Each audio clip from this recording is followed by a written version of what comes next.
This is going to be an extremely busy month. I have to watch 104 soccer games, follow the pregame, the postgame, yell useless opinions at the TV. It's a lot. So I knew that when it comes to screening for colon cancer, the choice was clear. The Cologuard Plus test. It can be used at home and can only take 15 minutes, so I can do it during halftime and not miss any action. If you are 45 or older and at average risk, ask your healthcare provider about screening for colon cancer with the Cologuard test. You can also request a prescription at Cologuard.com. Listen, all you New Yorkers. Excuse me, taxi. Okay, man, we're looking around. This is the 77 WABC minicast. One of the things which is very interesting is that if there's no evidence of something, you call it faith. But then we get into all kinds of arguments. And again, that's not the purpose of this. What I'm saying is, look at what people will use when they use the term, I believe. I believe. I've been through this my whole life. I believe that fate brought us here. Really? Yes. This was meant to be. Why do you say that? You mean you hope. See, believe and hope and think and wish, all of these words are part of a continuum. I wish, I hope, I think maybe. Was it Clotho, Lachesis, and Atropos, the three fates, of mythology, and always trying to predict the future, and, we were meant to be. I know there's a life after death. I know there is. How do you know that? I just know that. And I know that when we die, we're going to see everybody that we've ever known, and it will be happy forever. And I asked a question one time. I said, let me ask you something. If you die at 98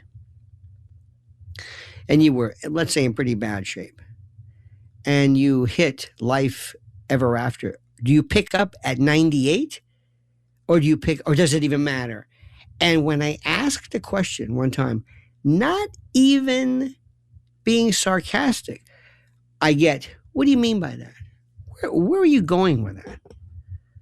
One time I asked somebody, there was a notion of stillbirth.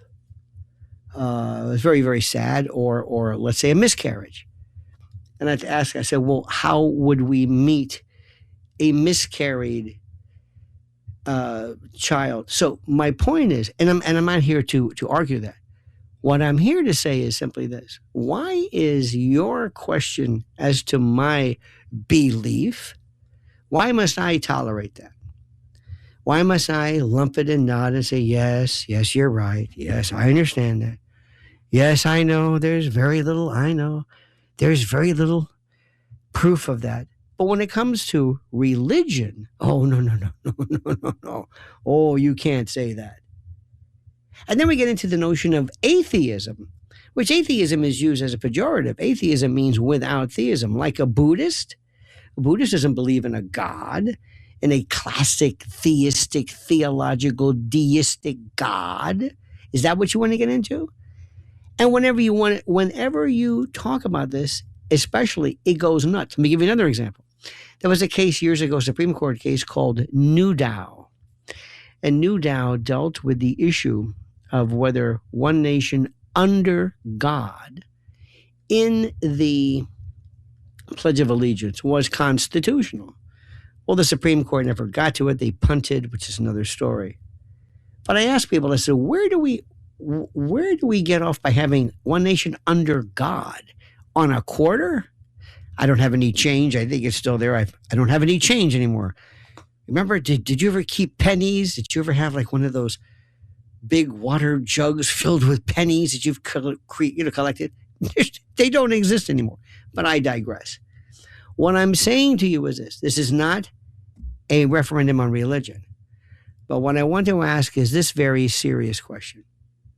And especially if you think this is complete and total bunk, why is it that the greatest subject matter in the world, and I attempted this last night, where we got off on the subject of rabid skunks and raccoons for reasons I will never understand. But anyway, such is intellectual entropy, ladies and gentlemen. But my point is, why is it that we have such a hard time with this? Why is it that we expect these things to talk to us, to meet with President Trump, to land a craft on the White House lawn. It's the most ridiculous thing I've ever heard. Have you ever been driving and pulled over your sedan, gotten out and gotten on all fours, and looked at an anthill and explained nuclear fission to an ant? No. Why not? Well, maybe that's it. Or reasons that we don't understand. But it's so interesting the way we apply our own sensibilities. Well, since they don't communicate with us and we don't have an 8x10 glossy, they don't exist. As I was talking to Moondog, which was his nickname in high school, Mr. Drosh, I said, how would you quantify love? How would you put that on a meter? Does love exist? Yeah, prove it. That's just a feeling. It doesn't rear its head. Well, it does, but not the way one thinks. So we're going to continue with this 800-848-9222. And it's a very, very simple question. How do we explain to people what we believe when they demand, quote, proof?